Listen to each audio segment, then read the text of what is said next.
በምስራቅ እስያ በፓሲፊክ ውቅያኖስ እቅፍ ውስጥ የምትገኝ አንዲት ትንሽ ደሴት አለች። ኦኪናዋ ትባላለች። ይቺ ደሴት በካርታ ላይ ትንሽ ብትመስልም ለዓለም ግን ትልቅ እንቆቅልሽ ናት። እዚሽ ምድር ላይ ሞት መንገድ የጠፋበት ይመስላል። የ100 ዓመት አዛውንቶች እንደ ወጣት ተራራ ሲወጡ፣ የ90 ዓመት አሮጊቶች ያለ መነጽር መርፌ ላይ ክር ሲያስገቡ ያያሉ። ሳይንቲስቶችና ሐኪሞች ለበርካታ ዓመታት ጥናት አድርገዋል። ምን ይበላሉ? ምንስ ይጠጣሉ? ምንስ ያስባሉ? የሚለው ጥያቄ የዓለምን ትኩረት ስቧል። እኛም የዚህን የሰማያዊ ዞን ወይም ብሉ ዞን ሚስጥር አንድ በአንድ እንፈታለን። ፕሮግራሙን አዘጋጅቼ ማቀርብላችሁ እኔ ኤፍሬም ታጠቅ ነኝ። እስከ ዝግጅታችን ፍጻሜ ድረስ አብራችሁን ቆዩ። ለቻናላችን አዲስ የሆናችሁ ተመልካቾቻችን ቻናላችንን ላይክ፣ ሼር፣ ሰብስክራይብ በማድረግ ተጨማሪ ቪዲዮዎች እንዲደርሷችሁ ማድረግ ትችላላችሁ።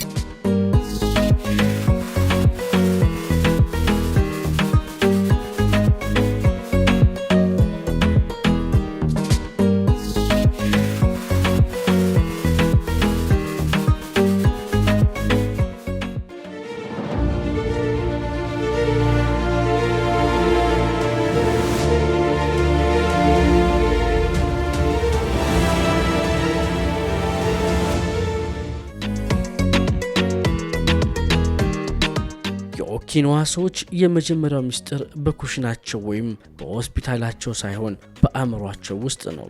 ኢካጋይ ይሉታል። እያንዳንዱ ሰው ጠዋት ከእንቅልፉ ሲነሳ ዛሬ ለምን እኖራለሁ ለሚለው ጥያቄ መልስ አለው። በምዕራቡ ዓለም ጡረታ መውጣት ማለት ስራ ማቆም፣ መቀመጥና ሞትን መጠበቅ ተደርጎ ይወሰዳል። በኦኪናዋ ግን የ90 ዓመት አዛውንት የሰፈር ልጆችን የማስተማር ወይም ጥበብ የመፍጠር ኃላፊነት አለበት። ራሱን እንደ ጠቃሚ ሰው ይቆጥራል። ጥናቶች እንደሚያመለክቱት አንድ ሰው ዓላማ ሲኖረው አእምሮው ዶፓሚንና ሴሮቶኒን የተባሉ የደስታ ሆርሞኖችን ያመነጫል። እነዚህ ሆርሞኖች ደግሞ የሰውነት በሽታ የመከላከል አቅምን እንደ ግንብ ያጠነክሩታል። በኦኪናዋ አዛውንቶች ዘንድ የመርሳት በሽታ የለም ለማለት ይቻላል። ምክንያቱም አእምሯቸው ዘወትር በስራ የተጠመደ ነው።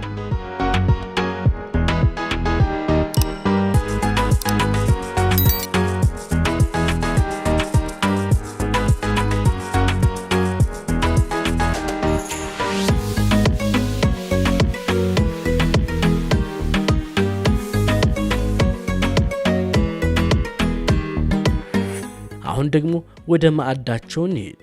የኦኪናዋ ምግብ የመድኃኒት ማከማቻ ቢባል ማጋነን አይሆንም። በዓለም ላይ ካሉ ምግቦች ሁሉ ለየት ያለውን ቤኒ ኢሞ የተባለውን ሐምራዊ ስኳር ድንች ይመገቡታል። ይህ ድንች የደም ስርን የማጽዳትና የልብ ህመምን የመከላከል አስደናቂ ኃይል አለው። ነገር ግን ትልቁ ሚስጥር የሚበሉት ነገር ሳይሆን የአመጋገብ ስልታቸው ነው። ሃራሃቺቡ የሚለውን የኮንፊሽንስ ፍልስፍና ይከተላሉ። ሆዳቸው 80% ሲሞላ መብላት ያቆማሉ። ለምን? ምክንያቱም አእምሮ ሆድ መሙላቱን ለማወቅ 20 ደቂቃ ይፈጅበታል። 80% ላይ ስናቆም አእምሯችን መልእክቱን ሲያደርሰን ሙሉ በሙሉ ጠግበን እንገኛለን። ይህ ልማድ ከመጠን ያለፈ ውፍረትን፣ ስኳርንና የደም ግፊትን ከደሴቲቷ አባሯቸዋል። ኦኪናውያን ከአካላዊ ጤና በላይ የልብ ጤና አላቸው። ሞአይ የተባለ ጥንታዊ ማህበራዊ ስርዓትም አላቸው።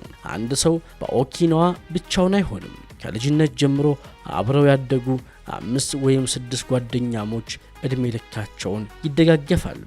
አንዱ ቢታመም ሌላው ያስታምመዋል። አንዱ የገንዘብ ችግር ቢገጥመው ሌላው ይረዳዋል። ይህ እኔ ብቻ ሳይሆን እኛ የሚለው አስተሳሰባቸው ጭንቀትን ሙሉ በሙሉ ያስወግድላቸዋል።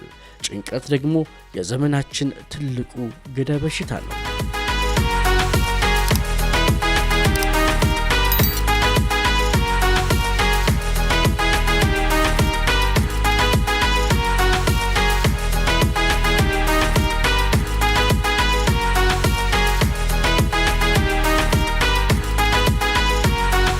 በኦኪናዋ ጅም ቤት አታገኝም።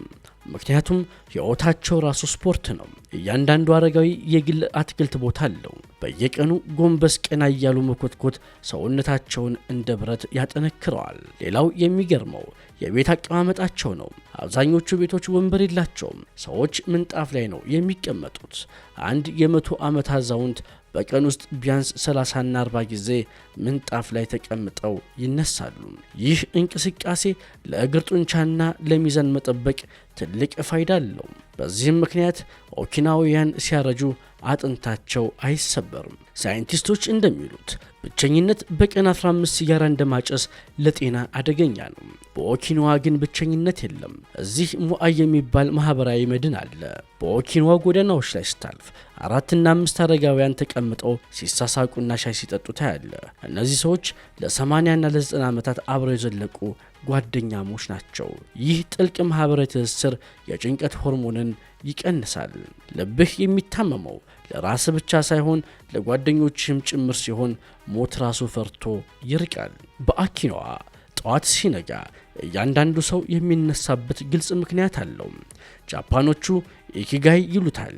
ትርጉሙም ለመኖር ምክንያት መሆን እንደማለት ነው።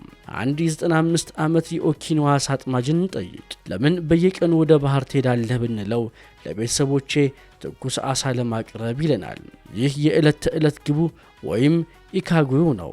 ሰውነትህ አንተ ለዚህ ዓለም ገና ትፈለጋለህ የሚል መልእክት ከአእምሮ ሲደርሰው ሕዋሳትህ መታደስ ይጀምራሉ። ኢካጋይ ማለት ለአንዱ የልጅ ልጁን መመረቅ ማየት ነው፣ ለሌላው ደግሞ የአትክልት ቦታውን ማሳመር። ይህ የውስጥ ሰላም ነው አረጋውያኑን እንደ ሻማ የሚያበራቸው።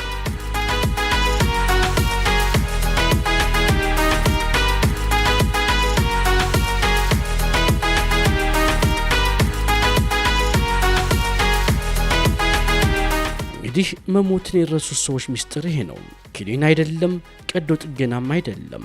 ሚስጥሩ ፍቅር፣ ልከኝነት፣ ንቁ እንቅስቃሴና የመኖር ትርጉም ነው። ይህ ታሪክ ለእኛ ለሁላችን ትልቅ ትምህርት ነው።